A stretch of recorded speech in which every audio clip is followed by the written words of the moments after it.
assuntos importantíssimos a gente começar a pensar sobre quedas de energia. Já estão falando que vai cair energia porque o Sol está trabalhando muito. Já estão falando que vai cair energia porque pode ter uma ofensiva cibernética. Já estão falando que vai cair energia porque eles podem cortar cabos energéticos mundo afora, tá? Então é muito importante a gente se preparar para isso. Inclusive, é um tema que a gente sempre conversa lá na Arca e é um tema que eu quero trazer mais detalhes para vocês hoje, porque exatamente nesse dia da disputa pela Casa Branca sai a notícia que o cara estava usando equipamentos altamente destrutivos para acabar com a rede elétrica norte-americana. Você já imaginou que quiprocó que seria? Vou colocar uma matéria para vocês aqui de um site muito interessante também, chamado Power Technology, tecnologia de energia elétrica, né? As 5 piores ofensivas cibernéticas contra a indústria de energia desde 2014. Rede Europeia de Operadores de Sistema de Transmissão de Energia Elétrica se tornou a mais recente organização do setor elétrico a passar por uma ofensiva cibernética, tá? Então houve uma série de ofensivas cibernéticas que foram capazes de derrubar toda a estrutura elétrica em regiões enormes, milhões de pessoas sem energia elétrica por causa disso. As 5 piores ofensivas cibernéticas. Vamos na ordem cronológica. Dezembro de 2014, a empresa nuclear e hidrelétrica sul-coreana Korea Hydro and Nuclear Power foi alvo ali de uma ofensiva cibernética no final de 2014. Os ativistas digitais tiveram acesso e publicaram online planos e manuais dos reatores nucleares, bem como dados de 10 mil funcionários. Os Estados Unidos atribuíram essa ofensiva aos coreanos do norte, mas as autoridades sul-coreanas rastrearam endereços que vinham lá da terra de Pequim. Em dezembro de 2015, ativistas digitais entraram no sistema de uma empresa de energia lá de Kiev, cortando energia de 225 mil pessoas. Esse foi o caso mais clássico, eu comentei na época, tá? Quase 10 anos atrás, em 2015. 225 mil pessoas em 2015 ficaram sem energia elétrica por causa de uma ofensiva cibernética. O relatório dos Estados Unidos sobre esse apagão concluiu que essa ofensiva veio por e-mail, né, por uma técnica que envia mensagem detalhada a funcionários importantes usando informações coletadas nas mídias sociais, utilizando aquela estratégia de engenharia social. O relatório não nomeou nenhum perpetrador, mas especialistas sugeriram que essa ofensiva estava ligada a ativistas digitais lá de Moscou.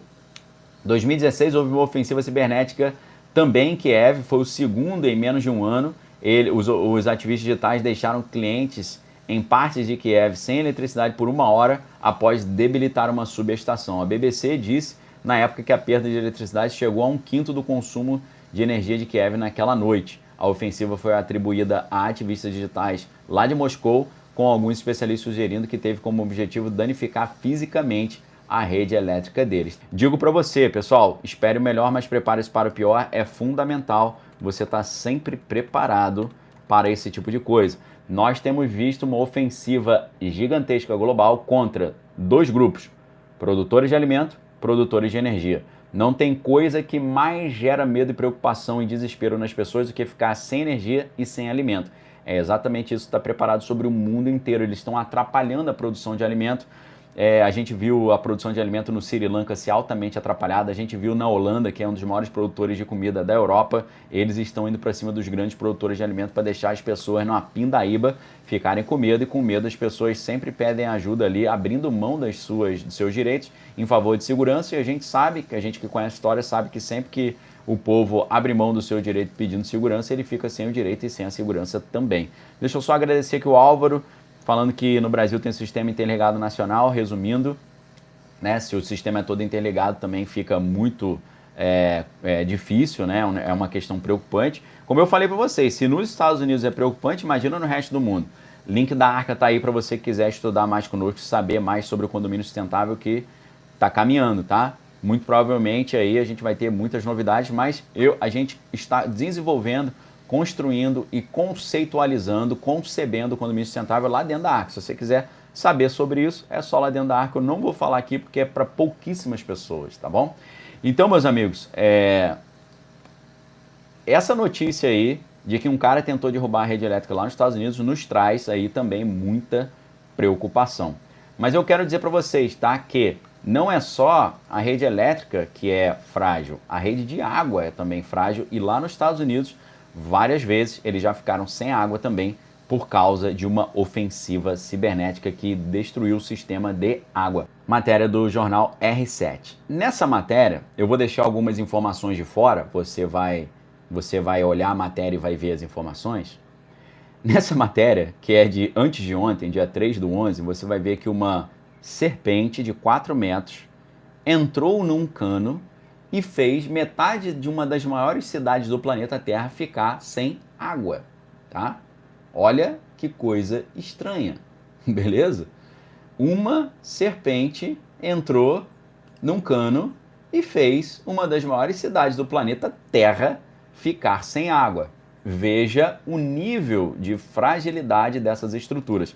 É exatamente por isso que a gente está montando essa ideia dos condomínios sustentáveis com segurança hídrica de água, seja água de uso e água potável, segurança também energética, tá? Sistema elétrico ali off-grid com baterias para continuar funcionando se acabar a energia, e também segurança física, um lugar seguro, local estratégico, no alto da montanha, protegido e bem seguro, com uma segurança de alto nível, beleza?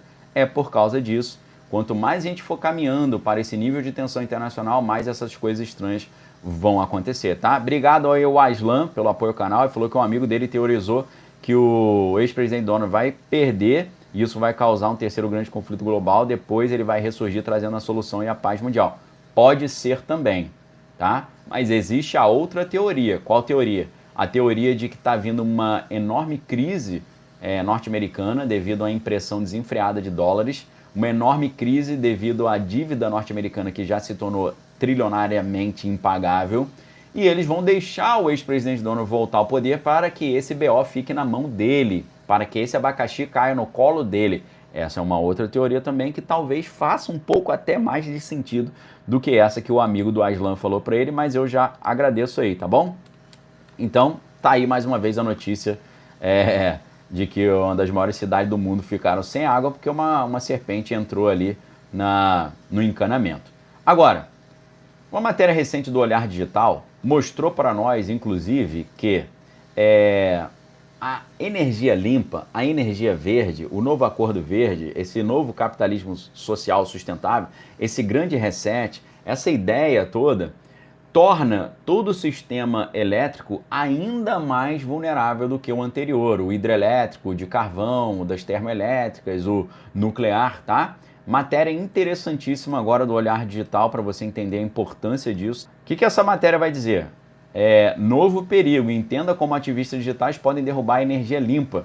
Por ter tecnologia mais digital e mais interconectada, sistemas de energia limpa podem ser mais vulneráveis a ofensivas cibernéticas. Vejam como o mundo está indo para um nível de tecnologia ou de dependência da tecnologia que torna cada vez mais vulnerável. Só que aí, muitas vezes, acontece um problema. Muitas pessoas, diante dessa possibilidade do mundo se tornar totalmente tecnológico, isso facilitar a derrubada da tecnologia e fazer o ser humano voltar ali para a era e a tecnologia é tão vulnerável, a melhor coisa que a gente pode fazer é abandonar a tecnologia, virar tipo um Amish, né? O que é o Amish? Eu acho a proposta Amish muito legal. Amish é um grupo cristão anabatista que foi estabelecido nos Estados Unidos e no Canadá, que são conhecidos pelos costumes conservadores com o uso muito restrito de equipamentos eletrônicos, inclusive telefones e automóveis, né? Ou seja, os Amish são desligados da tecnologia.